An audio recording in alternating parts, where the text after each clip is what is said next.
This was C-class number 2. We started with the Big Apple. We picked it up right after last week we did Drunken Sailor, 3 of them. We gathered, then we have 8 counts of boogie back. 8 and 1, 2 and 3, 4 and 5, 6 and 7. 8 counts of Apple Jacks. 8 and 1, 2, 3, 4, 5, 6, 7. Then we turn around to face the outside of the circle. 8 and 1, 2, 3, 4, 5, 6, 7. Still facing the outside of the circle, but I'm going to turn around so you can see. You're going to do gaze afar, which starts with kind of like a half break. Step, step, kick, and then pecs. Any number of pecs between 2 and 4. 1, 2, 3, whatever. And then from there, on count 8, you start Susie Q's with a step and a clap. 8, 1, 2, 3, 4, 5, 6, 7, 8, 2, 2, 3, 4, 5, 6, 7.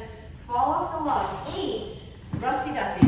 2, 3, 4, 5, 6, 7, 8. And back out. And that's where we ended. Great, and I'll put on your video, I'll put Keep Punchin', the original Big Apple performance by Whitey's Lindy Hoppers, so you can kind of get a sense of, if you haven't seen the Big Apple live, you can kind of get the geography of it. And you'll also see that they do things all kinds of different ways. Yeah, it's really fun. You'll pick up all kinds of stylings that will attract you. Then we practiced what we did last week. We're not going to go over all of that because you have video number 1 to go over all of that. The only new thing we added after practicing sort of the finer points of timing, etc., for some of these trickier, especially that triple step turn, is we did a backing up option. So for example, maybe we do it even to the side so you can see, or I'm going to do the basic one, yeah. 1, 2, 3, and 4. Whichever one you do, then we can do this walk, walk, jig walk situation. Now, we suggested for those walks, make them really smooth leads so they feel really different for the follow. It's just a continuation of momentum, but you want to make it really clear what you're doing. For that stop, so for example, if we're here and we do this walk, walk, I like going in this position for the jig walks. It also gives more frame, like connection for the follow to feel that you're stopping something a little bit different there. For jig walks, for people that have done it, and we go here for a moment, it's this boom, in towards your partner, out. As you wave your hip goes towards your partner, out. Boom, ba-da, doo-doo, da-da. So you get that kind of in and out feeling. Talked about to exit out of that, all you're going to do is you've got up this walk, walk, in and out. Anytime there's a rock step leads, you can just rock step right out of it. The easy thing to do would be a send out there, but just practicing sort of changing the feeling of the jig walks to the feeling of Lindy Hop again. Or that's what follows for those 2 steps back, you already have a momentum in that direction. You're just going to keep going, just like always, until something stops you. So normally there would be a rock step there, but you don't want to assume that. You want to just keep on going until you feel that rock step happen. We took all the things you did last week and practiced this week, and then we just translated all that stuff to a different movement or a different handhold, but it's all the same steps. So for example, you could do this. It's just a variation on a pass by, right? So pass by here, or pass by on the other side. See? Okay, we did a 1, 2, 3, and 4, 5, 6, 7. This is just redirecting the follow and making it an 8 count. Then we did a 1, 2, 3, and 4, 5, 6, 7, 8, 9, and 10. Adding a little extra turn there, which you did in the last thing that we did.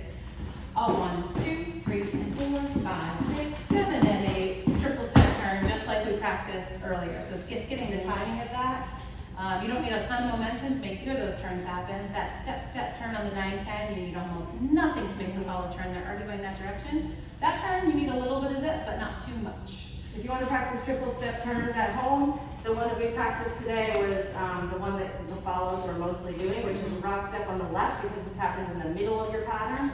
Rock, step, triple step, and you end up facing the opposite direction. The things to lead you to success: keeping small steps right underneath your body. You don't have to jump out for those steps.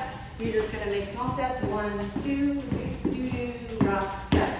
And not too much of an up in the middle, but keep your level kind of the same. And then in terms of follows, getting that like quick reactive turn, we talked about having your arms away from your body. So you want to have this feeling of it's coming through your hand, through your frame, and to your center to make that happen, but it happens instantaneously.